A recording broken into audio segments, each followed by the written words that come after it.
Thank you very much. Thank you very much, Mark. I appreciate your presentation. It's not true. I don't think I did succeed. I succeed only to negotiate and to conclude negotiation of Romania on behalf of Romania for the accession to European Union. But we have a lot to do in order to fulfill all commitments and to integrate ourselves into the European community. That's why we have a lot to do. But first of all, thank you very much for receiving me and for inviting me for this event. Very sincerely, I want to tell you that I am very proud to be here and to have this opportunity to talk to you in a very special environment, both of politicians, executive, and scholars. I think it's the best environment to learn, in order to learn something and to learn how to manage the future.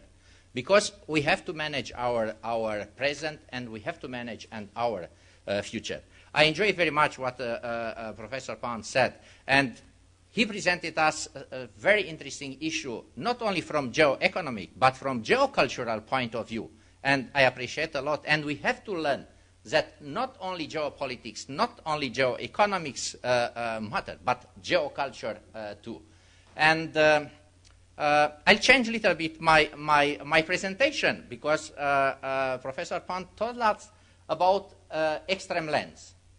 And I'll start my presentation talking to you about extreme world. Why?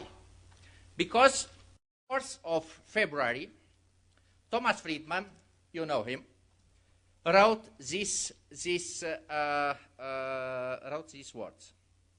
I quote, "One of the few pleasant surprises of 2009 was that the world's biggest economies were able to concentrate on healing themselves without any major wars or world-shaking political or geopolitical disruptions." You are very young. We are young.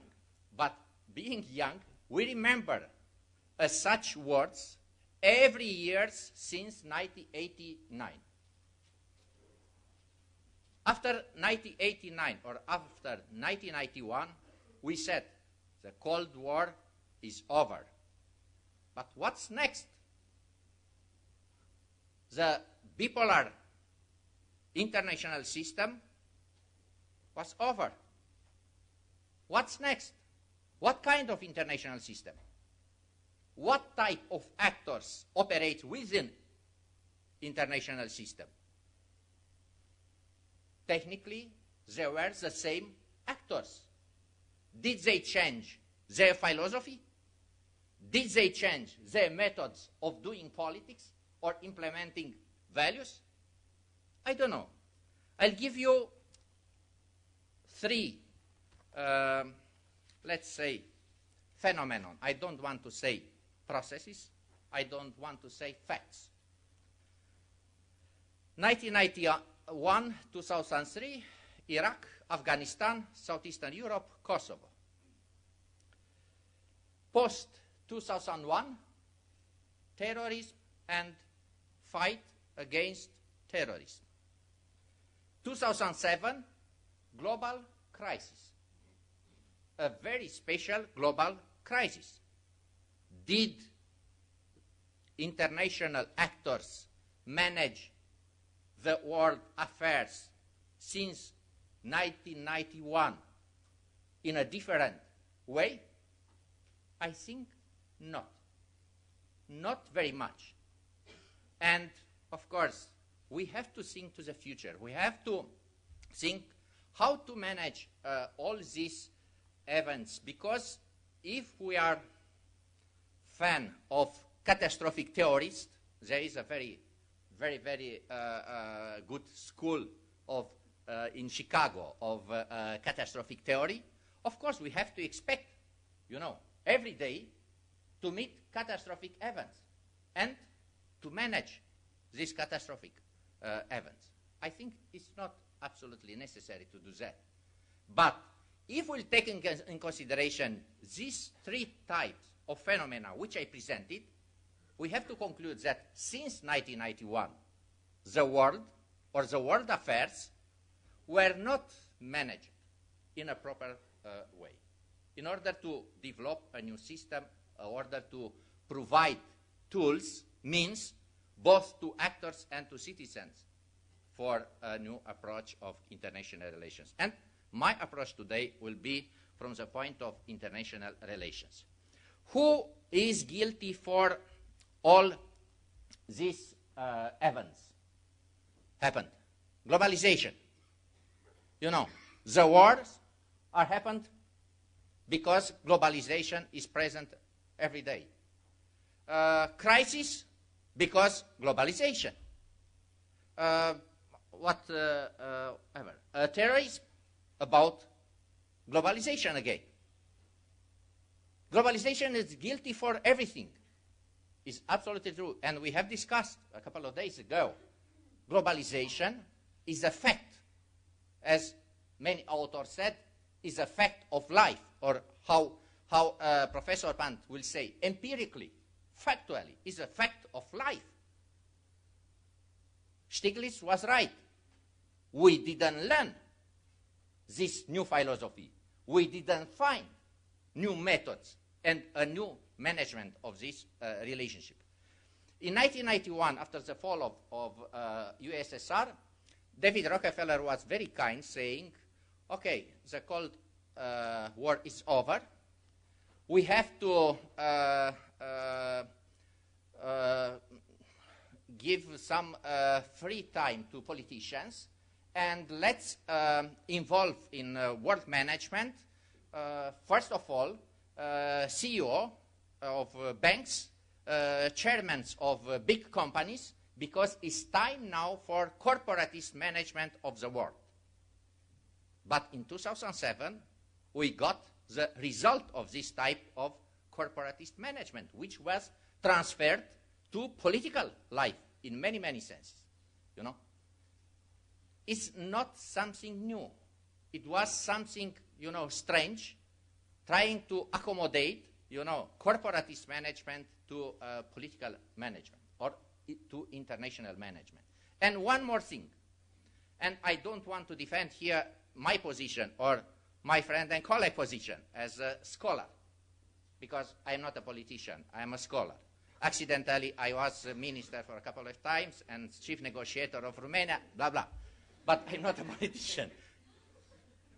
Since 1991, people were saying, we don't need scholars to be involved in teaching and searching the new methods in management area, field. Why? Because we need to have only lessons and the experience of corporate managers. Today, we have to learn and to conclude that in order to have truly a world management, we need a systematic approach. We need a multidimensional approach. We need a continuously approach of management, not only temporary or accidental. That's why my suggestion is to think towards the future, towards the globalization, not with fear, but with a confidence that we can find solution.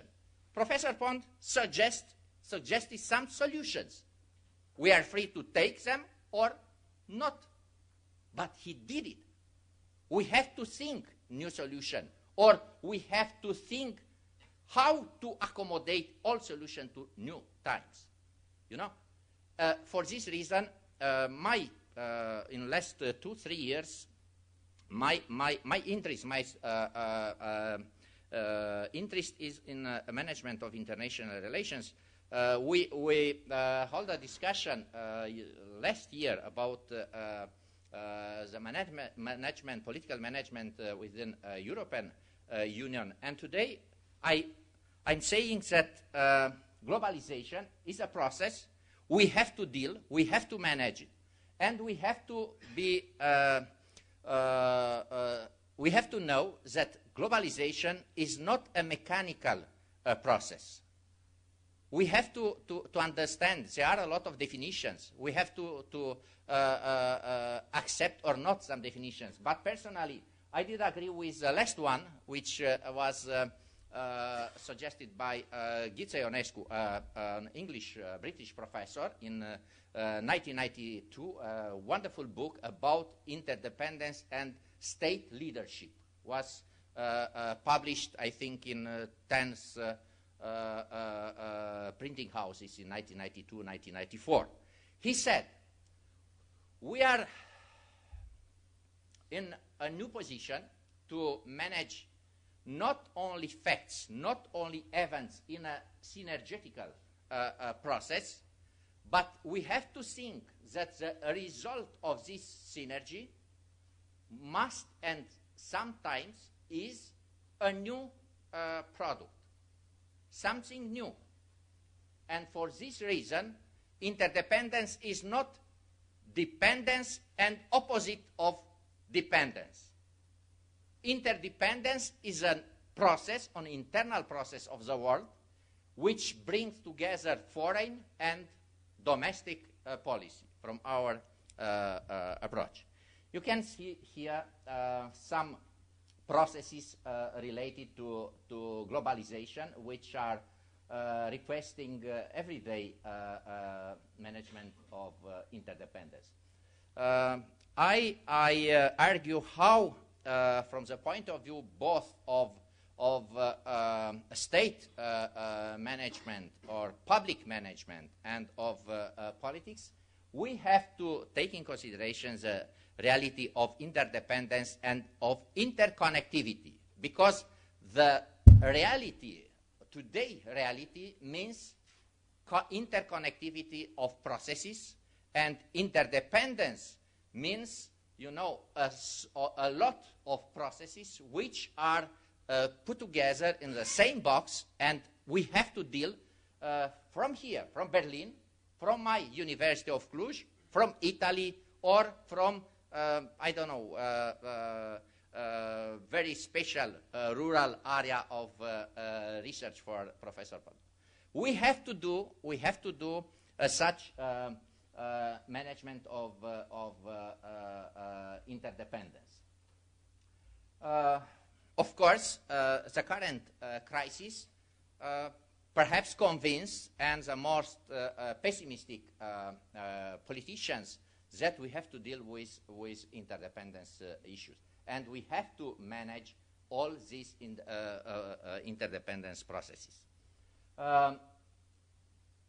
What I can say you is that right now we are in a moment of transition from old international system to a new international system. I cannot say you what does mean exactly the new international system. We are in a moment when the new system and all systems are present together in our life, and we have to manage, you know, learning from history, but thinking to the future. That's why perhaps your age is very good, you know, not to experiment, but to be present in such management. Cross-border crisis management is a very important field of international management. It's an important domain of international management. And practically we are managers of cross-border relationship every day, talking about politics, about trade, economics, social life, migration, or cultural life. I'm not, I don't mention here communication, because communication is practically present in our daily life. There are a lot of effects of interdependence.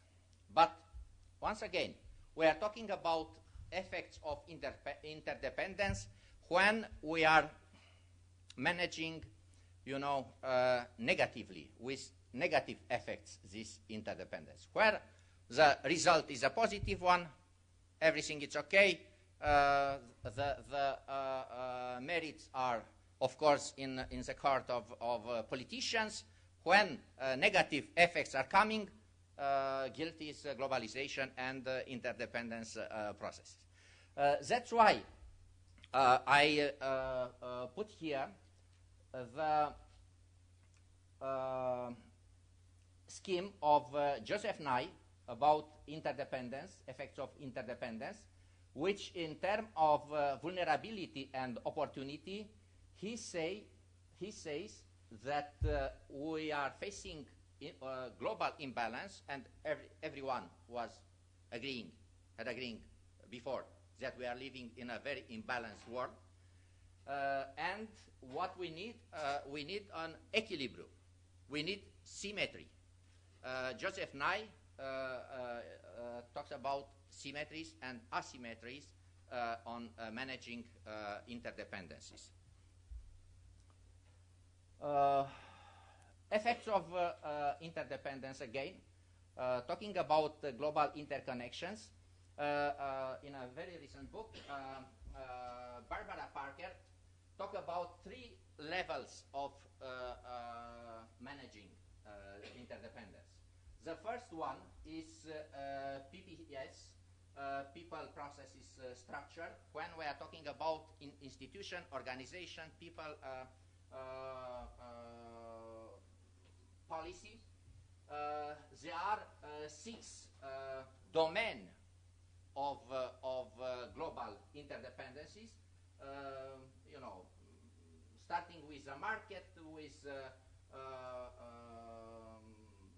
NGOs, media organization, and after that, the third one is, you know, economics, politics, culture, industries, technologies, and environment. In one concept, we are talking here about so-called complex interdependence. It's a well-known concept used by both managers and theorists of interdependence. It was yesterday, no, 2 days ago, a very interesting discussion about global action and local action. We are thinking in a global way, but we are acting in a local, you know, fashion. Look, I think from my perspective, the mistake was that, unfortunately, we were thinking in a global way, but only in general terms, saying, okay, it's an effect of interdependence, of globalization. Oh, all right, we have to deal with. But what we have to do, I think, is, first of all, to develop a very concrete global strategy and transnational strategy. I show you a few examples how I present the Stonenhouse matrix of global strategic management, having in consideration both institution, organization, policy, visions, and in the same time about transnational strategy, which include, and you can see the pressure from both areas, global one and local one. But we cannot solve a global problem or a local problem if we don't think strategically from the point of view of globalization and transnational relations. I'm running.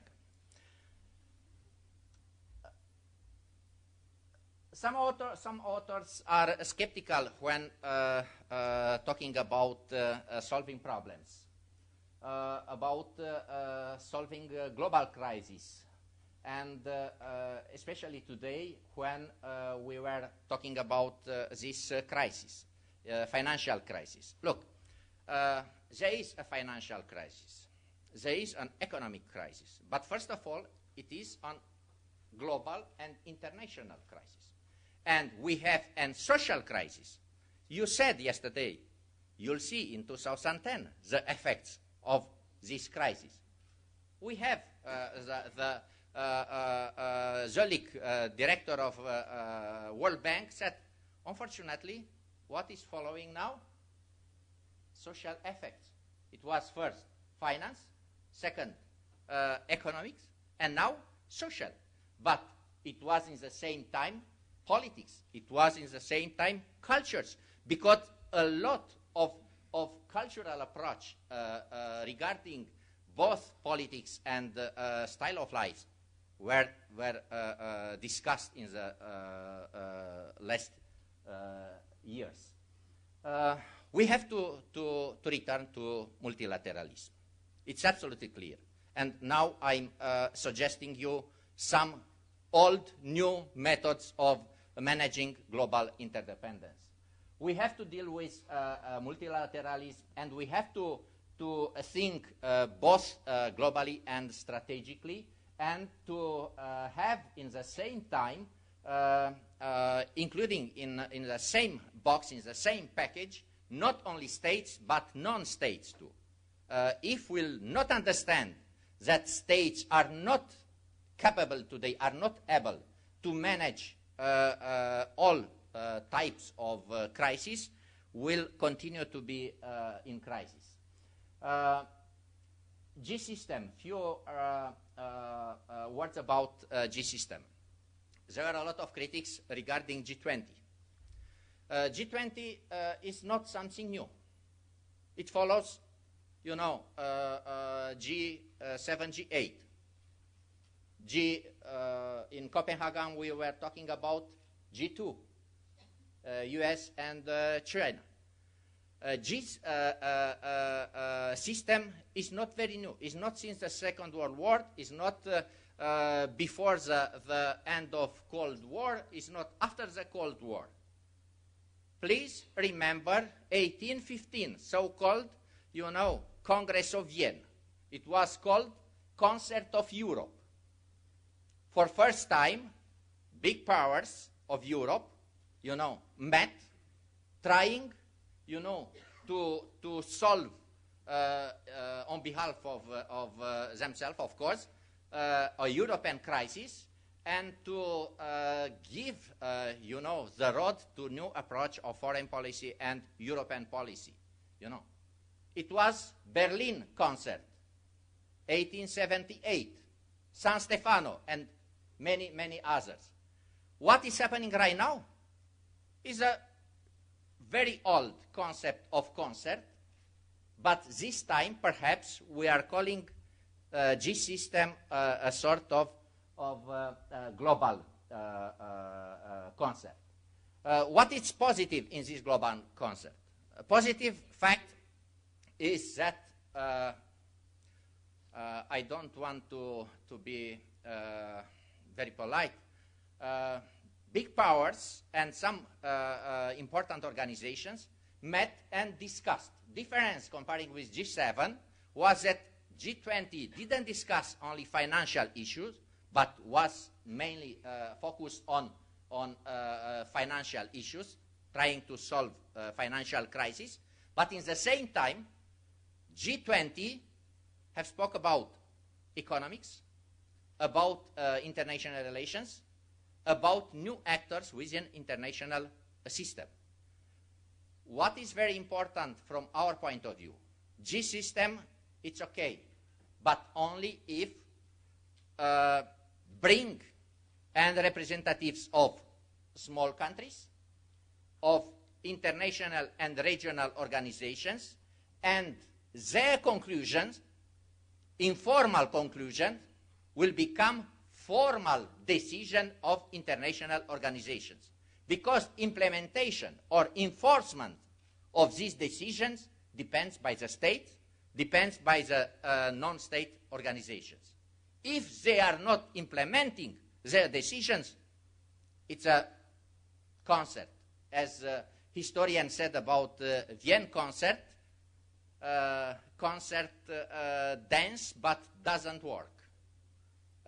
We'll say global concert did dance or did talk about solutions, but didn't improve international relations. We are in a process of restructuring international institutions or international organizations.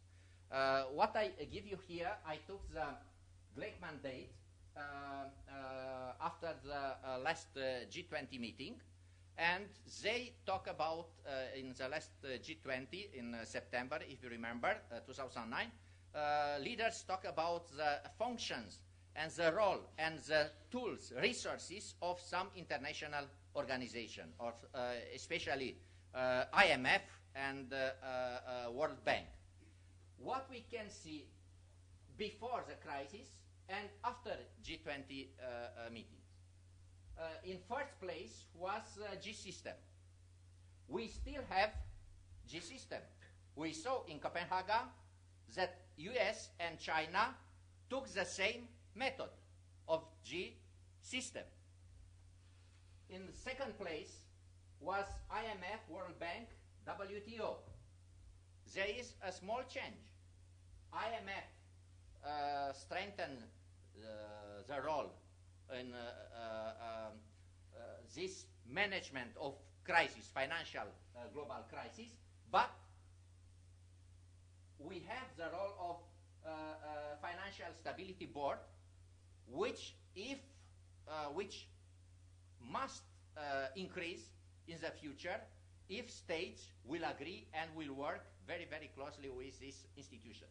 And Financial Stability Board is important, first of all, for stability of international financial system.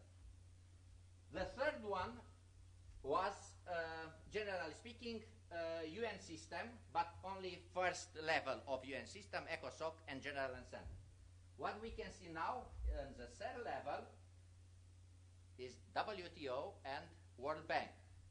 And UN system arrives on the fourth, level. We have in the fourth level this UN system of agencies. We are in process now. We are in a process of restructuring international system. You cannot deny that. Where we are going, we'll see. What is quite clear is that we were starting with management of international financial system. This will be first one. If you take in consideration the history, the Second World War ended with two very important decisions. Bretton Woods, which means financial system, and UN Charter, UN system. Both were in different area. Bretton system in financial and UN and security issues. Why we need this international institution, international organizations? Because finally, I hope that both countries, corporations and citizens learned that we need not only private goods, according with philosophy since, public philosophy since 1981, 1982, but we need public goods. We need very much public goods in order to provide to citizens private goods, not only to a group of citizens public goods. And I present here a group of public goods. You cannot deny that we need for our life systemic financial stability, infrastructure and institutions, environment, social cohesion, and peace, of course. And we can add another type of public goods. Another method, level of managing global interdependence is regional policy or regional organizations from the point of view of institutionalizing this relationship. Look, talking about global relationship, it's truly very, very difficult as empirical perception, as factual perception, because there is a confusion between global and international relationship.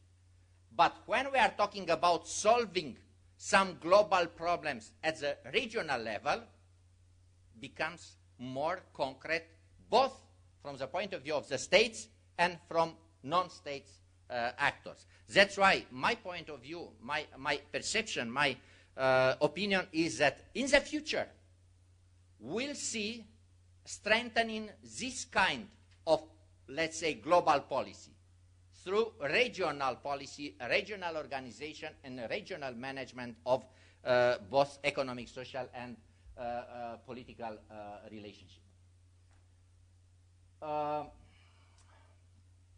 This is one case of perhaps the most relevant case of regional relationships are trade relationships. You know, there are a lot of arrangements, so-called international or regional regimes. There are thousands of such arrangements, which are very concrete.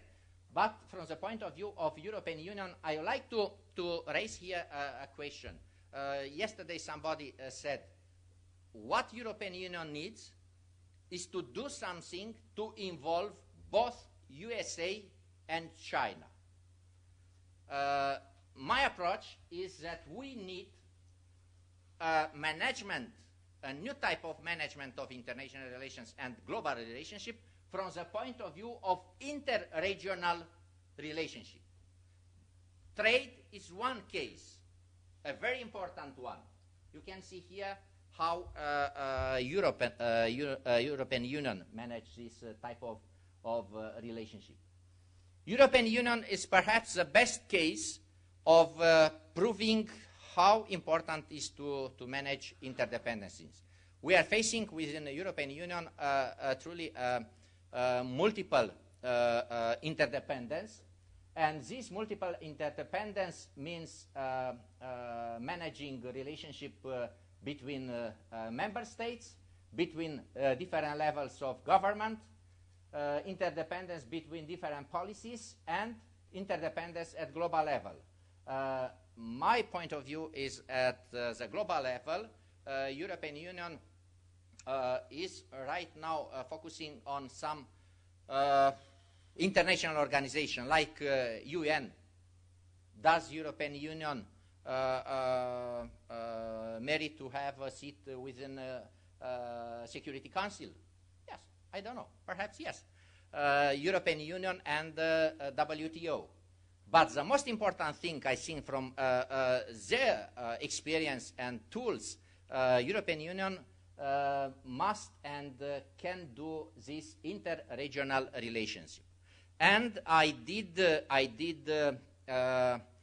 present here examples of new multilateralism, which must not be Eurocentric, and I would like to underline this issue, but to have in consideration a relationship with Asia, relationship with North America, with Mercosur, with other organizations. I presented here a few characteristics of relationship between Europe and Asia, excepting China, of course, which is a different topic. There are political security relationship and economic trade relationship, and what we can see, it's an asymmetric relationship between Europe and, European Union and Asia country. And if European Union wants to become an important global player, must change a little bit, must have a clear strategy towards Asia. Right now, we are talking, first of all, about trade relationship. I have presented in my paper 6 areas of new strategy of European Union for treating with Asia. I did present and relationship of European Union with Russia. Perhaps is well known right now, this discussion about relationship between US and European Union, especially after the announcement of White House that President Barack will not attend May summit of European Council or bilateral summit. And of course, this relationship is so important at the beginning of new Commission and the new European Authority. Why? Because in 1995, when President Barroso visited for first time Washington, D.C., he delivered lectures at Johns Hopkins University, and these lectures was called We Need Interdependence Declaration. It's not something new. It was JFK first when he said about we need interdependence declaration. But what is very important is to strengthen and to provide to national governments tools to deal with global issues. That's why I said, and 2 days ago, first of all, enforcement of global decision and global policy is in the hands of states. Hence, states are still very important actors within global and international system. And briefly, a few conclusions. My own opinion is that we cannot answer with yes or not to the globalization. It is happening every day. We have to manage it, not to say we like it or we don't like it. I think that post-crisis world affairs demands a new international system. And once again, if I'll take in consideration historical process, after international financial system, we expect to have new approach of a new international political system and economical system. Managing global interdependencies doesn't mean only global economic interdependence. We have to treat in the same time concomitantly economic, political, cultural, social interdependencies. And in this process, I think your institute and the approach of your institute truly is very, very important and very welcome in the new environment of international politics. Of course, I put a few other conclusions, but I emphasize, I underline one. The global management needs a very professional, very qualified people. Politicians are very qualified, but not for global interdependence, not for managing global interdependence. That's why I think what we need to do is to train people both in economic area or economic policy, in global institutions and in national, local institutions to deal with such type of management. Thank you very much.